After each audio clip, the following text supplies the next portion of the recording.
Magandang umaga po mga kapatid. Ayan. Batiin niyo po yung inyong mga katabi ng isang magandang umaga. Ayan. Ayan. Tayo po ay nasa ikatlong linggo ng buwan ng Abril. Okay po? Malapit na matapos itong buwan po na ito. Ano?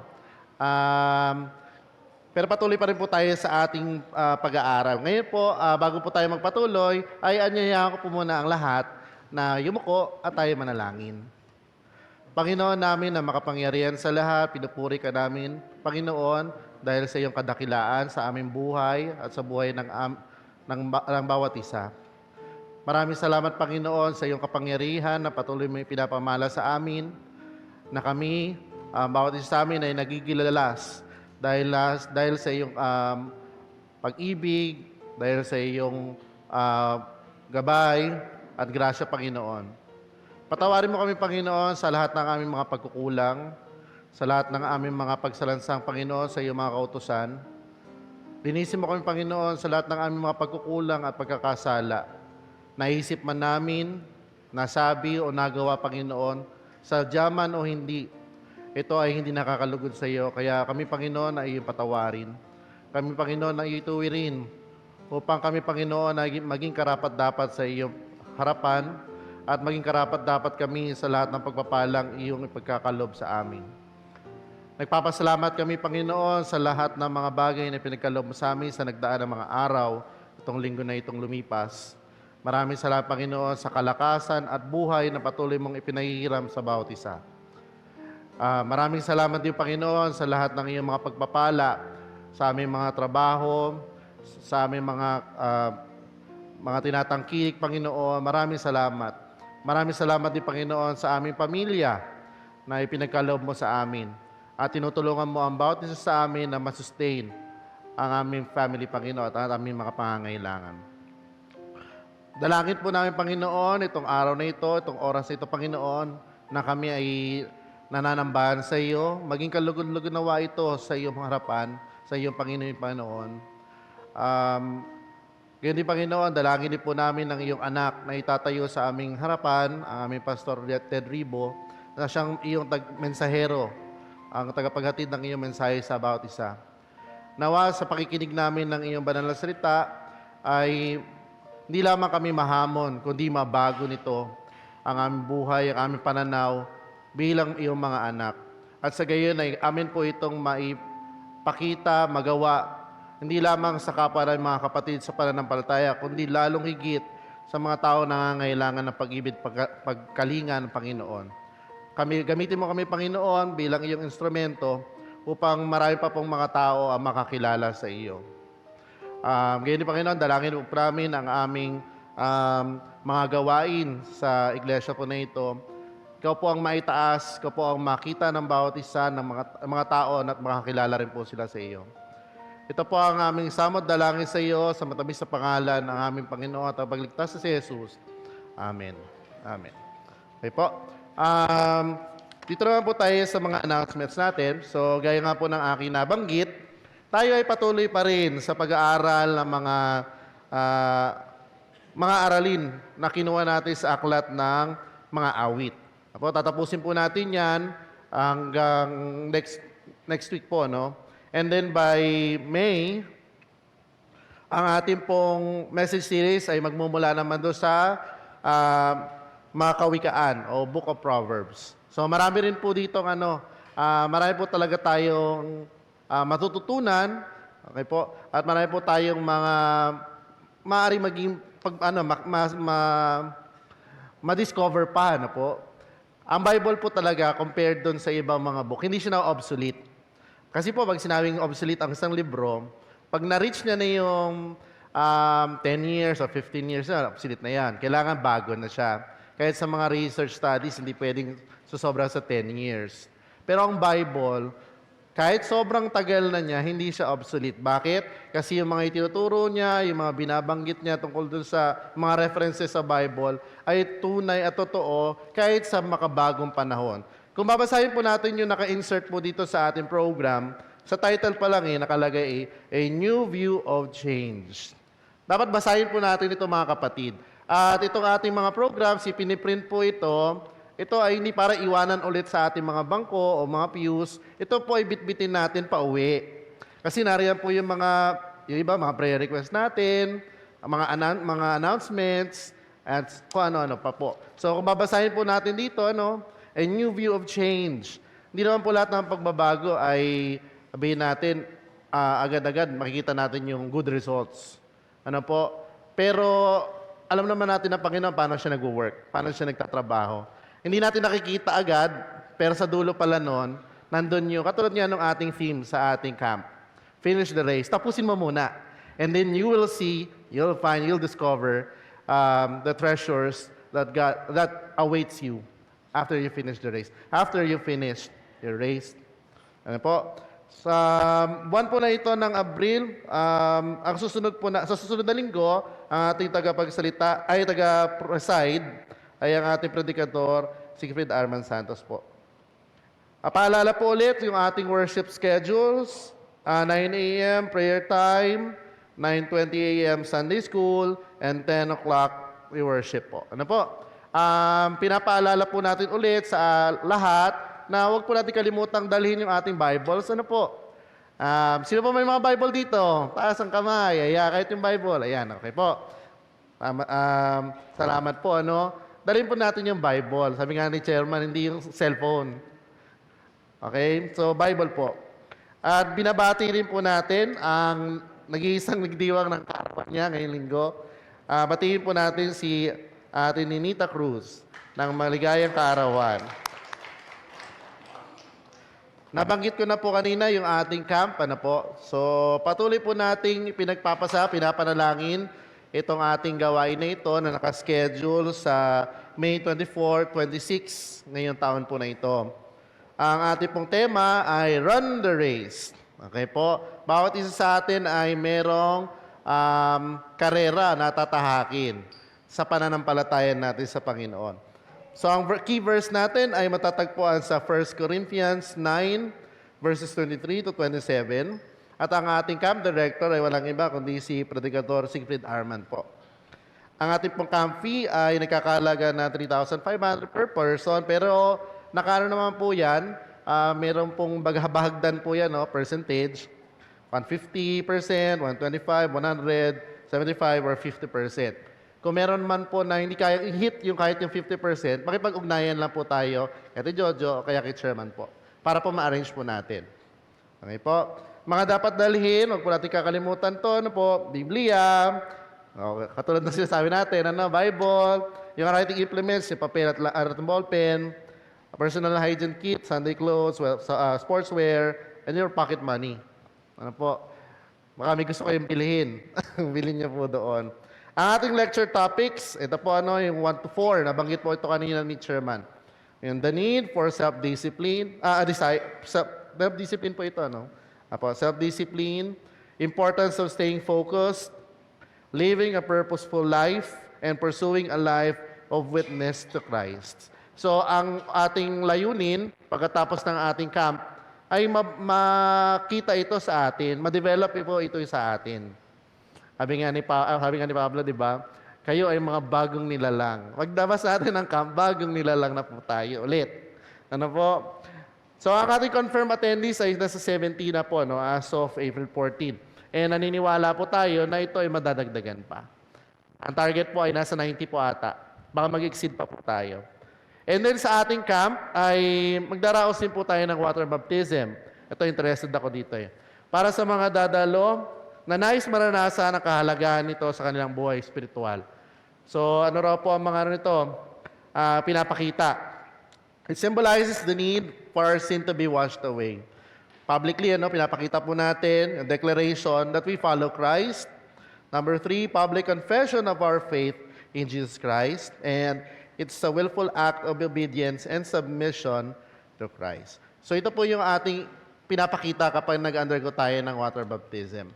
Okay? Pagtatanggal ng kasalanan, pagpapakita publicly ng ating pagsunod sa ating Panginoon, at ano pa.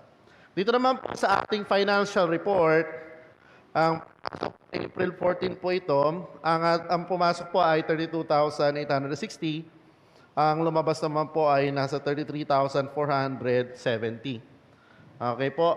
So nagpapasalamat po tayo sa Panginoon na kahit mas malaki yung lumabas, ibig sabihin noon, malaki pa po ang need natin sa church. Ibig sabihin yung ating mga ibinibigay, pinagkakaloob, ay nagagamit para sa Panginoon at para sa kanyang mga anak, dito sa ating sambahan.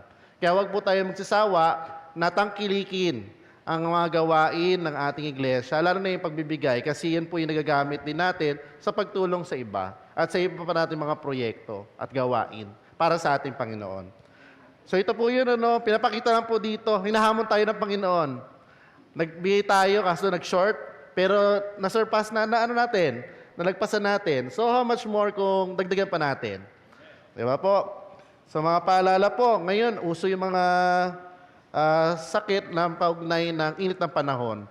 Sa ibang mga paaralan nga po ay nagka-cancel po ng klase. Sa isang linggo, parang 2 araw. Ito, nung mga nakaraang linggo, 2 araw, walang pasok, asynchronous muna, mga ganun po. So iwasan po natin maglalabas muna kung hindi naman po kailangan. Mag-inom po ng maraming tubig, pahinga, para po maiwasan natin yung heat stroke, heat cramps, at mga karamdaman na may kaugnayan sa init na panahon. Okay po. Ngayon po ay tatawagin natin ang ating mga tagapanguna sa pag-aawitan. Masigla po natin purihin ang Panginoon sa pagtataas ng ating mga tinig. Tawagin po natin sila Kuya EJ. Ayan, Ate Beth. Napakasarap pong umawit sa Panginoon. Amen? Praise the Lord. Alam niyo po kanina, nandun po ako sa likod na kinuha ko chairman. I say to myself, ang sarap pumunta sa bahay ng Diyos. Una, napakalamig po doon. Sa isang panahong napakainit, kahit saan ka pumunta, pumasok ka sa church is so beautiful. Ang lamig, meron pa kaming marami tayong pagkain today. At natikman natin yung special chicken sandwich na gawa ni Kuya Benny. Talaga namang sarap-sarap. And most especially, nga po, nakakaawit po tayo ng blessed na blessed tayo dun sa mga songs natin. Talaga po namang na-uplift ang ating mga spirit. And we have a chance to pray for one another. That's the most important thing. Sabi nga po ni Chairman kanina sa aming Sunday School, sabihin mo dun sa friend mo, yung relative mo, pumunta sa church. At doon natin ipagpe-pray yung inyong mga concern. Yun po ang number 1 na nais po nating ipaabot sa lahat. Whether kayo po nasa online o nandito, this is your opportunity to come to God and present your request to God. Di ba yung sabi doon? Present your request to God. Yun po sabi doon eh. You have to come. You present your request to God. And then we will pray for one another. Yung po may mga karamdaman, ipapanalangin po natin. Si Raymond, medyo ina-asthma siya. We will pray for him. Si Jerome, ay ipanalangin po natin, na-operahan siya. And many others na may mga karamdaman, you please come, we will pray for you. Kung kayo po ay meron pong mga pangangailangan, may mga konting problema, alam po natin mga kapatid na ang atin lamang tanging pag-asa ay ang Panginoon. So please come and we will pray for one another as we sing our song, invitation song to pray and trust in the Lord. Alam kong may magagawa ang Diyos. Alam kong may magagawa ang Diyos. Alam kong may magagawa ang Diyos. Kung ako'y magtatapat sa Kanya ay susunod, alam kong may magagawa ang Diyos. Alam kong diringgin ako ng Diyos. Yes, Lord. Alam kong diringgin ako ng Diyos. Kung ako'y magtatapat sa Kanya'y maglilingkod, alam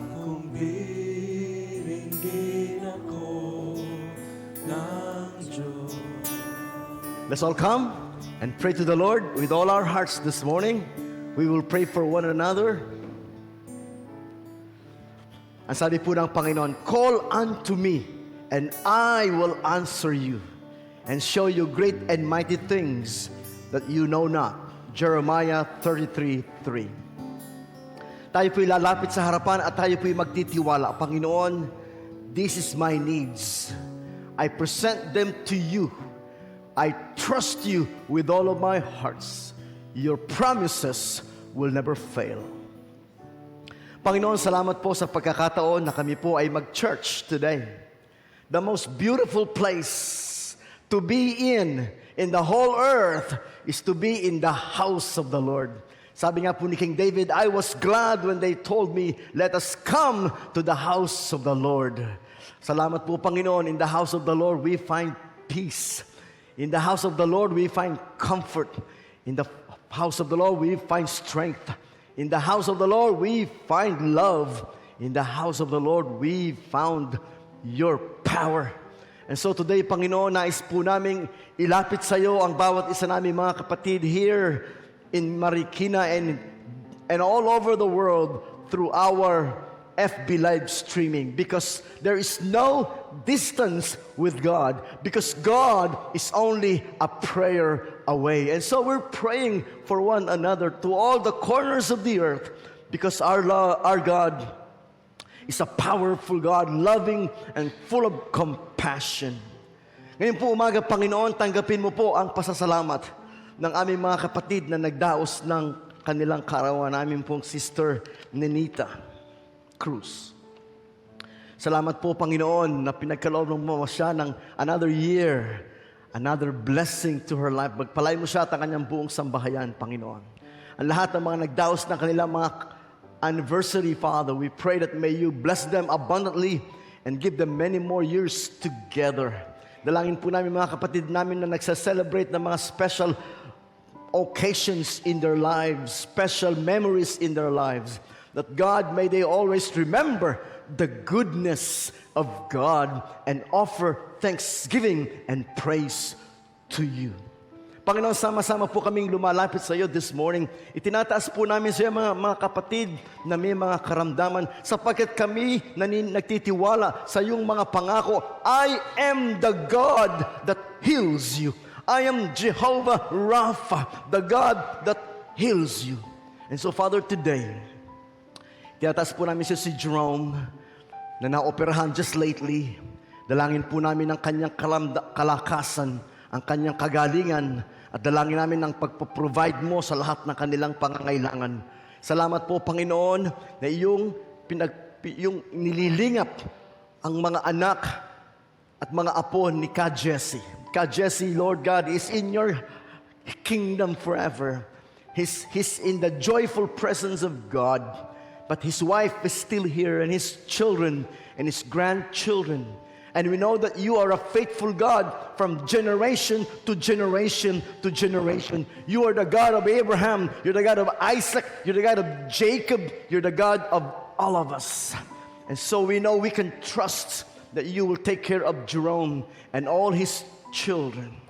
Dalangin po namin sa iyo, Panginoon, this morning, si Raymond na meron din pong karamdaman sa kanyang asthma. Alam namin, Panginoon, ang demand ng kanyang trabaho. Ang Panginoon, sa panahon na mainit ang panahon, yung kanyang asthma ay nati-trigger.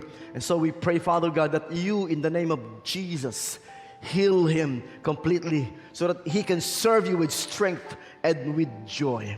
Salamat po, Panginoon, kay Ka Benny na kasama namin today at tumugtog na kasama namin worshiping with you. Pagpalain po si Ka Benny, Panginoon, at bigyan mo siya ng total and complete healing and recovery. Sister Pressy, Panginoon, dalangin po namin ang iyong pong patuloy na pagkilos sa kanyang buhay. At dalangin namin, Ama, na kaming lahat ay makatanggap, Panginoon, ng special blessings of anointing and healing and power. Dalangin po namin si Brother Boy Cruz, si Ate Ihirang Dico Hefty, Father in Heaven. Dalangin po namin sa iyo, Panginoon, si Kaanghel, Sister Emmy, Panginoon. Lahat na may mga karamdaman in our midst, Panginoon, we lift them to you today. Because we know you are the God that gives us the strength. Oh, hallelujah. We thank you, Jesus. Dalangin po namin sa iyo, Panginoon, na ikaw din po ang patuloy na magpala sa aming mga buong pamilya ng church, Panginoon, aming mga kapatid, si Mia, Panginoon, na just few more months ay manganganak na. Pagpalain mo siya, si Savior, Panginoon, ng the whole family. Si Kakosme, Panginoon, we thank you for your love in this family.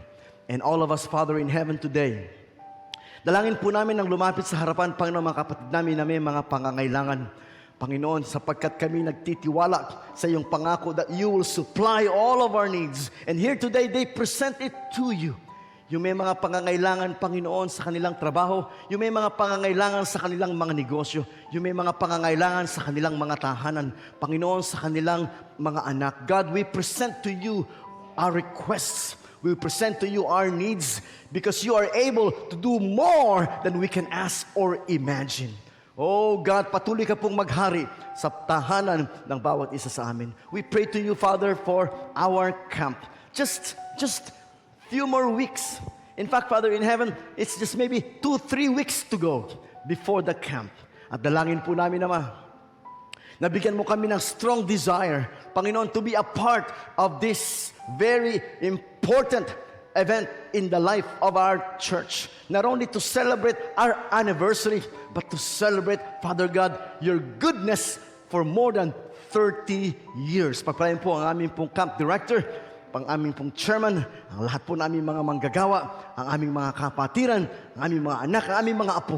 We want to be together in a place that is so wonderful for fellowship and for recreation and for a vacation, so that we can all not only draw closer to each other as families, but draw closer to each other as one living church of God. And we know, Father, you will supply the needs of every one of us.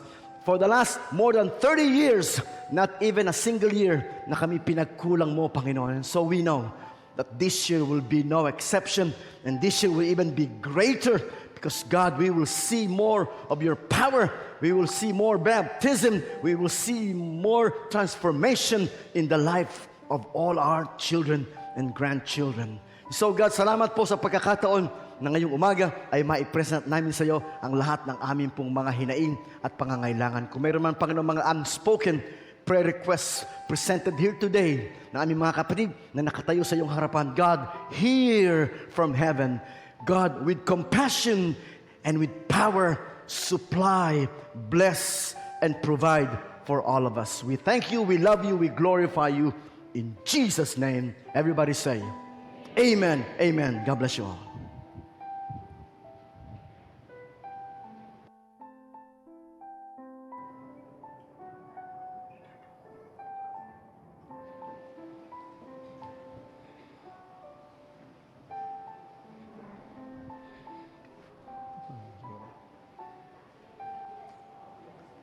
Ngayon naman po ay nasa bahagi tayo ng pagkakaloob.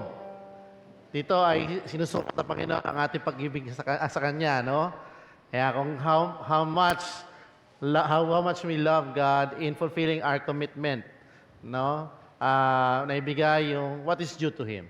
Habang tayo ay nakakarinig ng tugtugin, ay malaya po tayo makakalapit sa harap upang ibigay ang ating mga kaloob.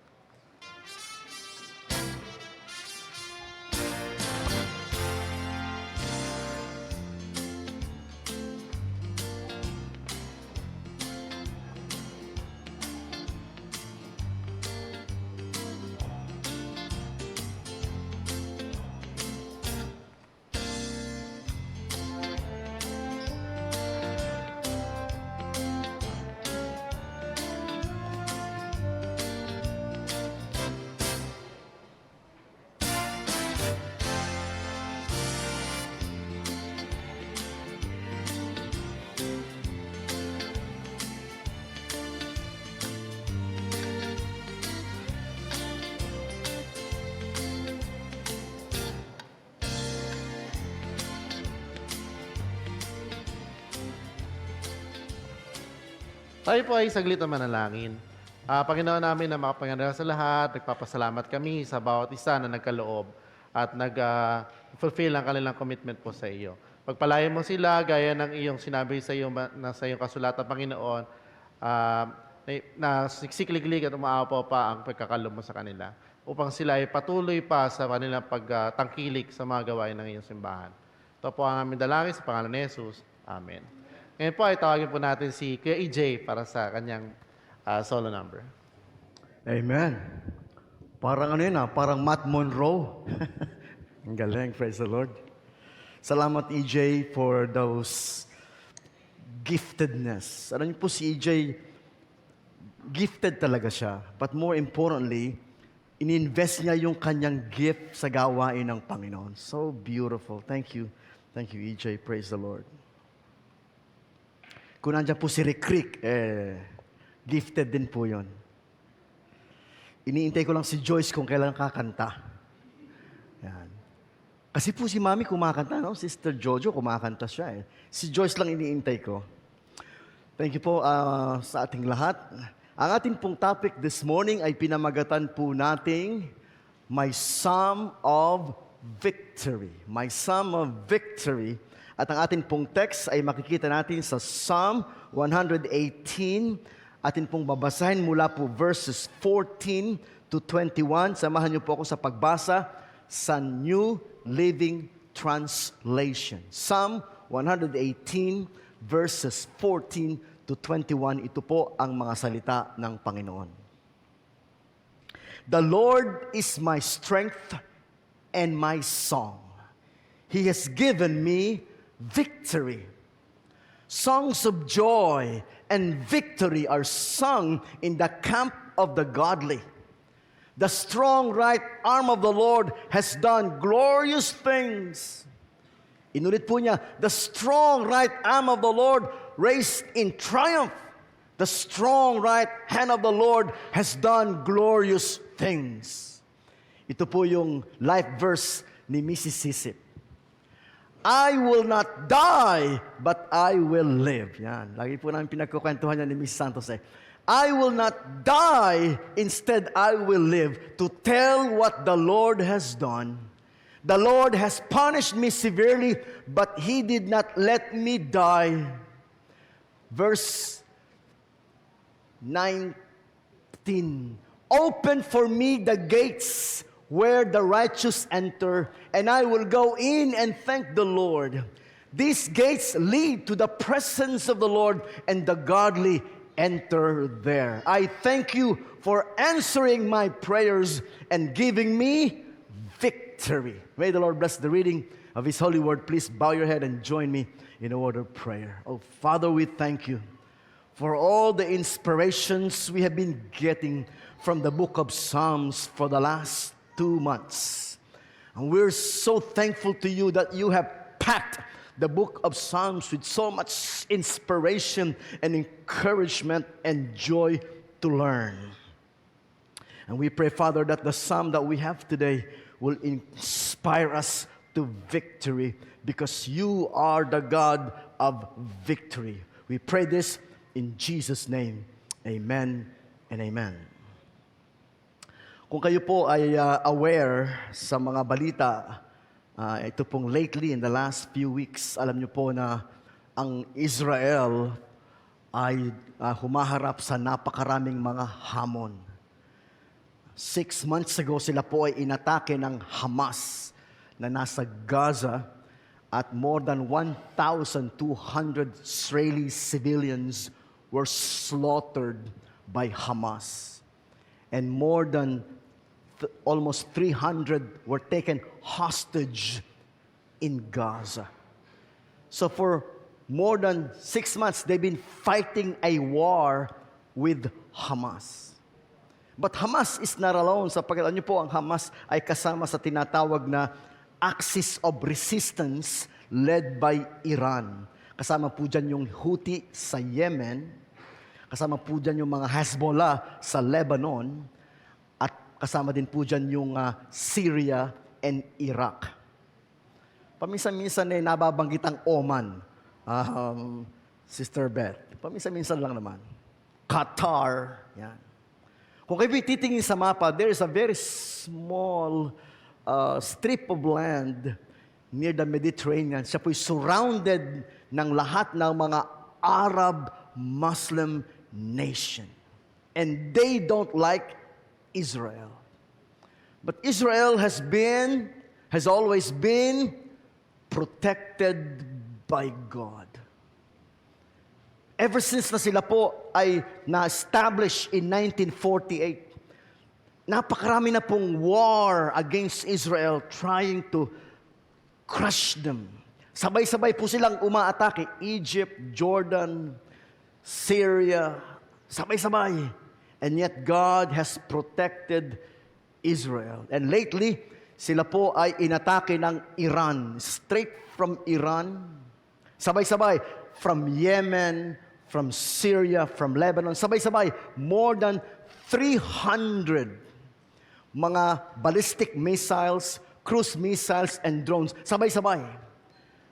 And they did that on purpose para po ma-confuse yung kanilang mga defense. Meron silang Iron Dome, meron po silang arrowhead, meron silang Sling of David, meron silang all kinds of space Iron Dome, missile defense. And let me tell you mga kapatid, pati po yung mga engineers, yung mga inventors ng Iron Dome, they never thought that they can handle 99% of all the rockets. Nobody died in Israel because of that. Because the Lord God is protecting His people, the nation of Israel. Can you say amen? You read that in the Bible. Verse 14, the Lord is my strength and my song. He has given me victory. Hindi naman po nation of Israel is experiencing the victory from God. Every one of us can experience victory from God. Ano man po ang ating hinaharap sa buhay, marami po tayong hinaharap na tukso. God can give us victory sa mga tukso. Marami po tayong hinaharap na mga pagsubok. God can give us victory sa mga pagsubok. Marami po tayong hinaharap, mga kapatid, na mga challenges. God can give us victory. Ang ginagamit po nilang mga words ngayon ay wins, daily win. We need to have some physical wins, emotional wins. God can give you the victory. God can give you the win you are looking for. The Lord is my strength. Whenever you feel like, God, nanghihina na ako. God, nababurn out na ako. God, I cannot go on anymore. Then you look up to God. Sabi nga po sa Philippians 4:19. Ano po sabi doon? Philippians 4:19. And naku na. 4:13. Exactly. Chairman, thank you, Chairman. I can do all things through Christ who gives me strength. Ma-divert ko lang po. Kahapon po, meron kaming wedding sa Amadeo with my wife. And nandun po yung mga taga-church sa Cavite. And nakakwentuhan niya po yung anak ni Pastor Ray na dumadami po ang mga nanonood sa atin. Pastor Ray, good morning. Dumadami po ang mga nanonood sa atin na mga taga General Trias. Yung aming pong principal doon, pamilya niya, pamilya ni Pastor, many others, sila daw po ay nakasubaybay sa lahat ng ating mga gawain dito sa Good Neighbor. And naalala ko lang po na si Pastor Ray po kasi is 82 years old. 82 years old. So hindi na siya masyadong lumalabas, kaya po nag-church sila sa online, sa bahay. At ito pong GNCF online ang kanila pong pinapanood. May mga times si Pastor po ay ini-invite pa din ng mga church para magsalita. Ang tumatanggi na po ay yung mga anak. Ay hindi na po namin pinagpipreach si Daddy kasi nakakalimutan ni Daddy ni Tatay yung kanyang mga verse. Nakakalimutan na niya yung mga verse. Yan. Pero tingnan niyo si Chairman, hindi niya nakakalimutan yung kanyang verse. Ako nga nakakalimutan ko yung aking verse. Pag po ako nasa pulpito, minsan ako po yung mental block. Nakakalimutan ko mga names, nakakalimutan ko mga verse. Pero hindi niya, in fact, kanina po, pinapanood ko siya. Ayun, pinapanood ko siya. nagtuturo siya ng 3W tungkol sa second coming of Christ. Napakagandang presentation. Pero you notice, wala siyang outline. Wala siya outline. Kabisado niya yung kanyang sinasabi. Yan. So, siguro po, pag darating ang panahon na sasabihin ni Mrs. Santos, Daddy, nakakalimutan mo na yung mga verse mo. Pero matagal pa yon siguro. Kasi po si Pastor Ray ay tinamaan ng COVID-19. Siya po ay almost namatay. It's critical. COVID. Sa dami ng sinaksak, tosi, lahat ng mga klaseng sinaksak. Kaya po, since then, ang sabi po ng mga anak, parang nagbago yung isip ng daddy niya dahil nga po sa siguro side effect ng mga medications ng COVID-19. In fact, sinasabi ko nga po sa wife ko, bakit ba, dati po, nagko-color ako ng hair, Bigen. Kaya po, laging maitim ang aking buhok. Pero lately, bakit para ako nag-allergy? Sabi ng wife ko, baka epekto yan ng vaccine ng COVID-19. Looking back, parang ganun nga, na nagkakaroon ako ng ibang reaction. Probably. Kasi po, alam niyo po, yung mga vaccine natin, hindi pa po natin alam ang long-term effect niyan sa atin. Malalaman pa lang natin somewhere kung ano effect sa inyo o sa akin. Pero sa akin po, hindi po ako masyadong makapagkulay ng buhok kasi nakakati talaga ako namamaga, namamantal. Kaya po, pasensya na kayo, kumisan yan ay orange, kumisan yan ay violet. Kasi po, ang ginagamit ko ay herbal. Herbal. Yung po minimix ng mga herbal, ganun-ganun ko dyan. Anyway. So, going back, yan po, nakalimutan ko sabihin. Ito, alam ni Chairman. I can do all things through Him who gives me strength.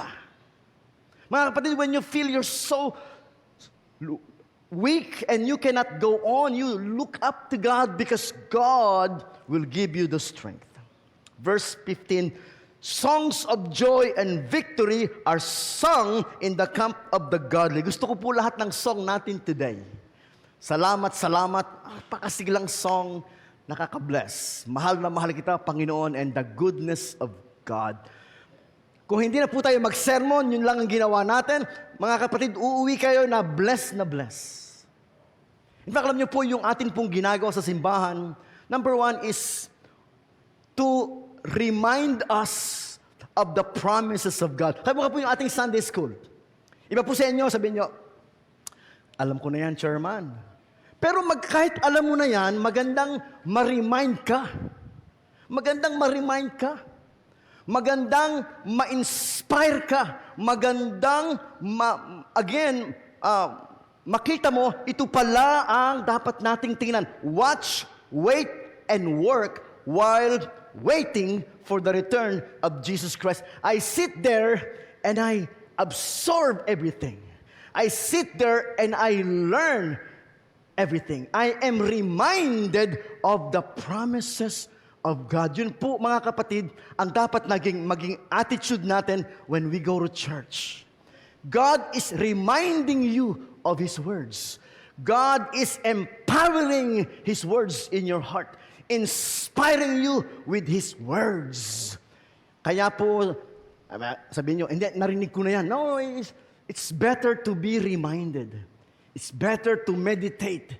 It's better to reinforce. It's better to experience the power of the Word of God. So the songs of joy, victory, sung in our camp. The strong right arm of the Lord has done glorious things. Mga kapatid, kung atin lamang pong titingnan ang pagkilos ng Diyos sa ating mga buhay, kailan ka pinabayaan ng Diyos? Kailan ka hindi tinulungan ng Diyos? Kailan ka hindi ginabayan ng Diyos? Yun lang pong karanasan ni Brother Benny. Hindi ko na masyadong alam, na kwento lang, na ikaw ay, si Brother Benny po, nakwento niya sa akin dyan, feeling niya, inaatake siya sa puso. Feeling lang niya. Pero hindi siya agad pumunta sa ospital eh. Nung pagpunta niya sa ospital, doon na-realize na inatake na para talaga siya sa puso. So confine na siya. Pero hindi siya agad na operahan. Alam niyo, ganun po sa Canada, libre lang lahat, pero matagal ang intay. Matagal ang intay. Pero the grace of God is, habang siya nag-iintay, ay apat pong ang barado sa puso niya. Tinanong ko nga po ang wife ko, ilan ba ang major artery sa puso? 4. Barado lahat. At ang tagal pa niyang nag-intay sa ospital bago siya na-operahan. Grace of God, the goodness of God. Kailan po tayo mga kapatid pinabayaan ng Diyos? Kailan po tayo mga kapatid hindi inalalaya ng Diyos sa ating mga buhay? There is none. Verse 16, the strong arm of the Lord raised in triumph. The strong arm of the Lord has done glorious things. In fact, sabi niya, verse 17, I will not die, instead I will live to tell what the Lord has done. Kilala niyo po ba si Mrs. Sisip? Yan lagi niyang sinasabi. I will not die, but I will live. Lately po, yan ang aking panalangin, Chairman. Sabi ko, Lord, sana hindi mo pa ako kuhanin. Pag po meron akong classmate na namamatay, si Chairman, ilan na yung namatay niyang classmate? Ako po, marami po akong classmate na namamatay na din. Meron po kasi kaming G-chat. O, ina-announce doon, o, namatay na si ganyan. O, namatay na si ganyan. Ang dami namang namamatay sa mga classmates ko. Ang dalangin ko po sa Panginoon, Lord, let me live. Parang feeling ko, Chairman, hindi pa tayo tapos eh. Marami pa tayong gagawin.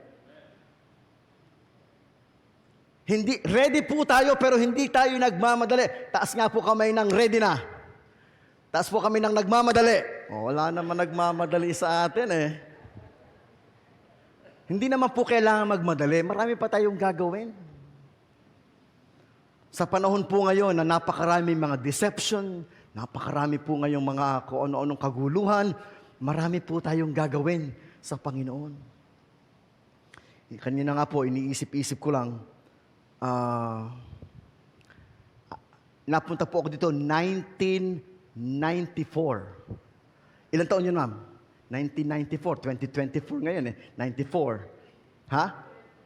Sakto, no? Sakto. 30 years.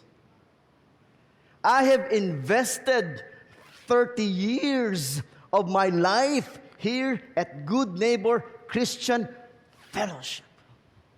And I am not going anywhere. I'm not going anywhere. Dito lang ako, ma'am. Nag-start lang ako, ma'am, ng mas maaga sa Bethel Academy. Nag-start ako noong 1991. So, 33 years ako doon, ma'am. 33 years. In fact, this May, meron po kaming parang tinatawag na yung binibigyan, ma'am, ng award yung mga 30 years, 20 years, 25 years. Oh. Ako po pinakamadami doon. 33 ako eh. I've been there 33 years and I'm not going anywhere. Amen. In fact po, lately po, nag-celebrate kami ni Doktor ng anniversary. 24 years. Isipin nyo, paano siyang nakatagal ng 24 years? Ayan. 24 years. Thank you, Lord. And I'm not going anywhere. Kaya po, kami ni Chairman, ang aming focus ngayon, mag-develop yung mga young leaders sa ating church. Yung po ating mga predikador na kanya, nakasulat lahat dyan. Yan. Dapat po siguro isang araw, magdagdag na tayo ng predikador. Gawin na nating predikador Aaron Misael Santos, predikador Romeo Bolima, o idagdag natin si predikador Ralph Pascual. Thank you, sir. Talaga napakiling ni Chairman. Oh, hindi niya ako minsan ano po ako na mental block. Ayo, Pascual, Ralph Pascual. Isang araw yan po, siguro pag-usapan naman ni Chairman para po maging yan, ating mga predikador. Mga officialize, tama? Ma-officialize yung ating pong mga predikador. Yan. Mga kapatid, we need to develop. In fact, doon daw po nakikita, Chairman, yung galing ng isang organisasyon. Yung kapag yung succession. Rules of succession. Na nandiyan ka pa, malakas ka pa, pero inire-ready mo na yung susunod na henerasyon. Yan po. Kaya po napakahalaga nung camp. Nag-volunteer na po yung anak ko si Zoe, Daddy, gusto kong magpabaptize. Kasi po si Zoe, si Eliza, nabaptize na po yan. Ang nagbaptize po talaga si Pastor Rex, doon po sa ECC. Si Liam po ay ako ang nagbaptize doon sa Quezon. Si Zoe, gusto na daw niya magpabaptize. So those of you, mga kapatid, napakaganda po yung nilagay ni Chairman John, kung bakit tayo kailangan magpabaptize, you should realize, ang sabi ni Kristo, humayo kayo, ipangaral niyo ebanghelyo at bautismuhan niyo sila sa pangalan ng Ama at ng Anak at ng Espiritu Santo. At turuang sumunod sa lahat ng itinuturo ko sa inyo. Yun po ay bahagi ng Great Commission. Bagamat hindi po bautismo ang nagliligtas sa atin, mga kapatid, yun po ay kapahayagan ng ating pananampalataya at pagsunod sa kanyang mga salita. Sapagkat ang ating Panginoong Hesus mismo ay nagpabautismo.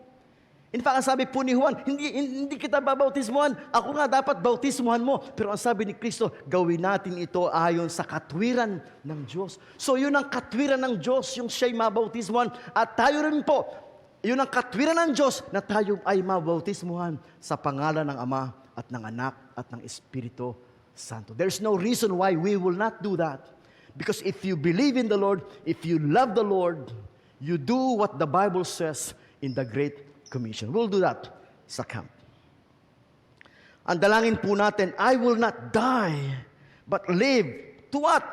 To tell what the Lord has done. Yung po sinasabi ni Chairman, and I believe that with all my heart. Kung gusto mong humaba ang buhay mo, magpagamit ka sa Panginoon. Amen? Kung gusto mong humaba ang buhay mo, magpagamit ka sa Panginoon. Bakit pahahabain ng Diyos ang buhay mo kung hindi mo naman ipapagamit ang buhay mo sa Kanya? Taas nga po ang kamay ng gustong humaba ang buhay. Ayan, magpagamit daw tayo sa Panginoon, sabi ni Chairman. And so you say, I will not die, instead I will live to tell what the Lord has done. Posible po ba, mga kapatid? Posible ba na tayo ay bising nagtatrabaho at bising nagninegosyo at bising nagpapamilya and yet nagpapagamit sa Panginoon? The answer is yes! Side by side, parallel. Kailan niyo po nakitang tumigil si Chairman sa paglilingkod? From the time na nakilala ko siya, una po ko siyang nakilala, in-invite niya kami sa ministry house sa Cubao. Si Mr. Turingan, saka ako, saka yung isa pa. Yun po. Ang pumunta kami doon sa bahay nila.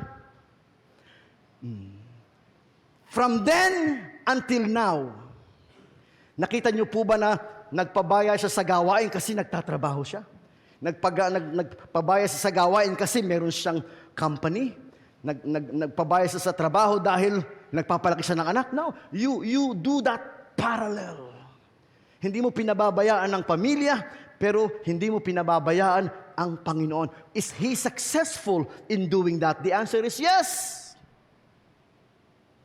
Wala po tayong makikitang good neighbor Christian fellowship kung hindi po sa pagsisikap ng ating chairman at ng kanyang may bahay at ng kanyang mga kapatid na maitatag ang gawain ito in parallel to they're raising their families and working their jobs.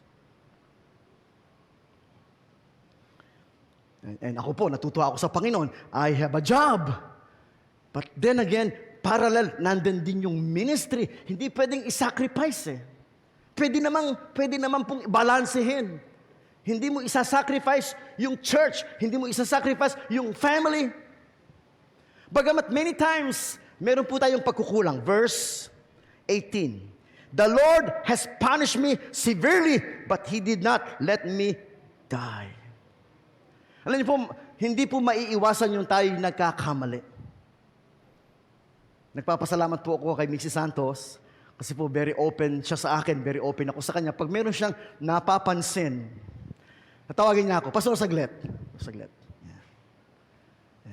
Ma'am, na-appreciate ko yun. Na-appreciate ko talaga yun. Kasi minsan po talaga, at my age, marami po ako minsan nane-neglect Minsan na-overlook. Minsan meron talaga akong pagkakamali.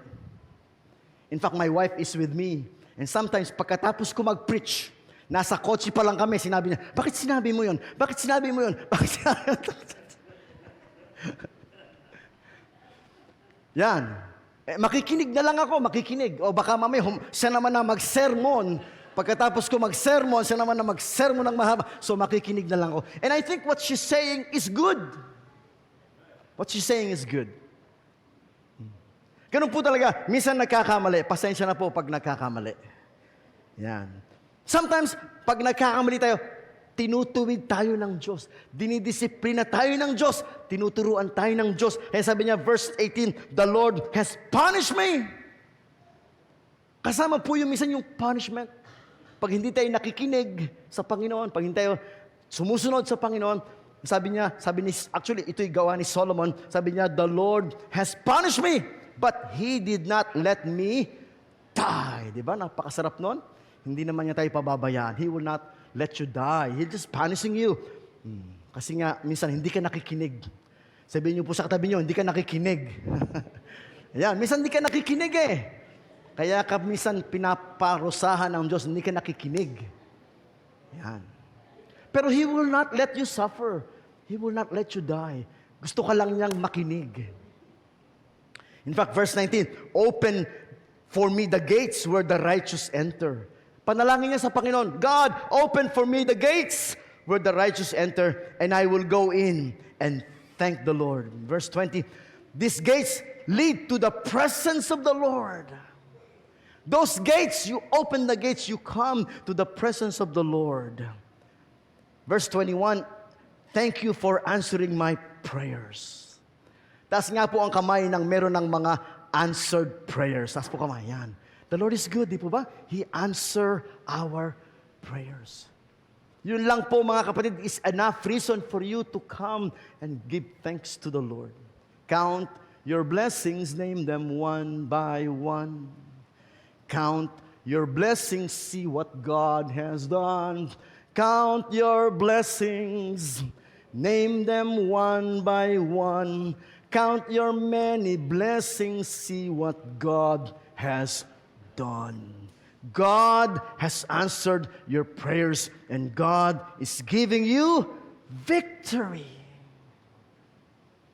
Kaya po, we would like to really ask you, bring your husband, bring your wife, bring your apo, bring your anak. Let's all go to the camp. Di po ba? Napakainit ng panahon. Napakainit. Mag-swimming tayo. Sama-sama. Mag-outing tayo. Sama-sama. Libre na ho ang bus. Wala kayong iintindihin sa bus. Just show up. Just show up. Pastor, kulang pera ko. Huwag kang mag-alala. Si Boss Mandy ang direktor. Si Boss Mandy. Boss po yan sa BPI. Oh. Uutang muna tayo sa BPI. Aba, sabi ko sa inyo, basta po, kausapin nyo na mga anak nyo, mga apo nyo, o gusto mo anak mag-swimming? Sagot na kita. Gusto mo outing? Sagot na kita. Sama tayo. I-encourage nyo po silang lahat. We will have victory. Because God is the God of victory. But you have to open the door for your family to achieve and experience the power of God that they may have victory in their lives. Hindi lang po si Kuya Mandy ang ating backer dyan sa BPI. Backer din natin yung Amazon. O yan, si Ate Joy. No. Pag hindi sinagot ng BPI, Amazon ang sasagot. May problema ba kayo? Sabihin nyo lang. Wala pa si Aaron. Ano nga ba kay Aaron ngayon? HGC. HGC. O yan. Hindi kaya ng Amazon, HGC ang sasagot. Nandiyan pa si Ronnie. Ano naman kay Ronnie, ma'am? Sir. Yun naman. Pasensya na, Chairman, hindi ko ma-pronounce. Basta bahala na si Aaron saka si Ronnie. Kaya po, there is no reason na hindi kayo kasama. Sabihin niyo sa katabi niyo, kasama ka ha? Kasama ka ha? Kasama ka. Ayan mga sabihin niyo katabi niyo, kasama ka. Walang dahilan para hindi kayo sumama. Ang init-init eh. O may providence pa. Ay, may providence pa. Alam niyo po ba ang providence, lahat ng kinikita ng providence binibigay sa church? That's no joke. The biggest tither of our church is providence. Kaya po walang dahilan para hindi po tayo sasama. Yan. Kaya po maranasan natin ang kapangyarihan ng Diyos sa atin po mga gawin. Tayo po'y manalangin. Salamat po aming Diyos sa iyo pong mga salita na nagpapaalala sa amin lahat ng blessings mo sa amin. Lahat ng pagkilos mo sa amin. Lahat ng pangako mo sa amin, Panginoon. There is no reason para kami, Panginoon, maging talunan. There is no reason, Panginoon, para kami, Panginoon, ay manghina. Because God is a God of victory. God has all the power and all the blessings and everything we need that we may have victory in Jesus. That God, in every home, there should be victory. In every heart, in every life, there should be victory. And in this church, there will always be victory in Jesus Christ. We will overcome all troubles and all temptations and all difficulties because we have Jesus Christ in our midst. And for that victory, we thank you today. In Jesus' name, amen and amen. Palakpan po natin, Panginoon. God bless you.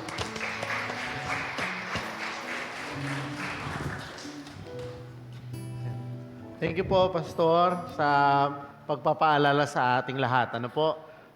It is good to remind everyone of how good our God is. Kasi nga, people are prone to being forgetful. No, pag naging forgetful tayo, doon ay papasok yung hard-headedness, yung ating puso, tumitigas sa Panginoon. Okay po? So thank you po, Pastor, for that assurance of victory for those people who continue to love God, who continue to love the work of the Lord. Okay po? So tayo po ay aawit, Oh, how I love thy law.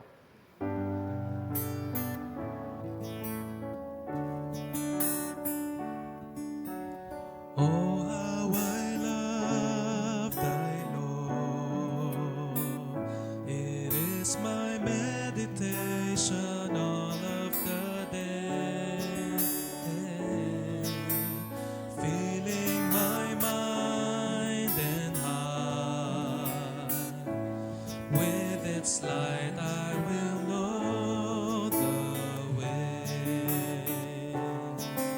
Thy word is a lamp unto my feet and a light unto my path. Thy word is my bread, by thy word shall I live. Oh, how I love thy law.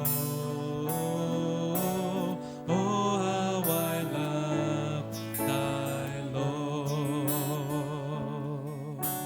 You are the truth and life, and I will cling to every word that you say. Your wisdom is my delight. I will walk in your truth each day. Thy word is a lamp unto my feet and a light unto my path. Thy word is my bread, by thy word shall I live. Oh, how I love thy law. Oh, how I love thy law. Tawagin po muna ulit natin si Pastor Ribo para naman po sa closing prayer and benediction. Tayo pong lahat ay tumayo. Salamat po sa Panginoon. Panginoon, nagpapasalamat po kami sapagkat napakabuti mo sa amin, puno ka ng kahabagan. Salamat po, Panginoon, sa pagkakataon na kami minsan pa magsama-sama. We love this church.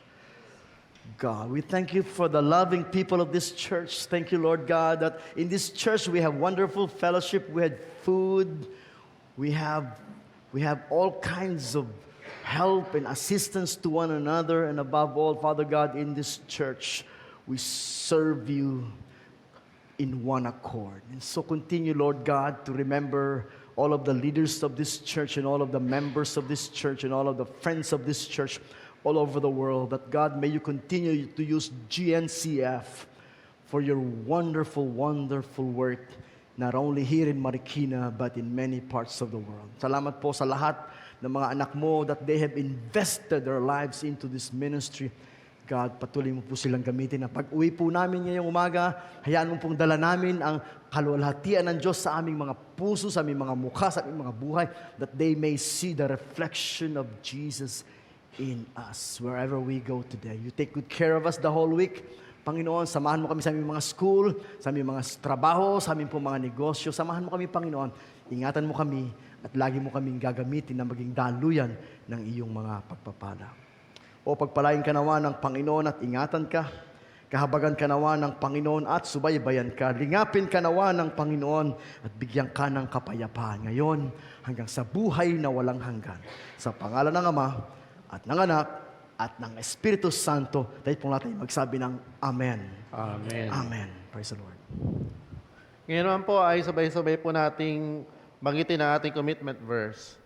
Maging kalugod-lugod nawa, mga salita ang aking bibig, at ang pagbubulay-bulay ng puso sa iyong paningin, o Panginoon, na aking malaking bato at manunubos.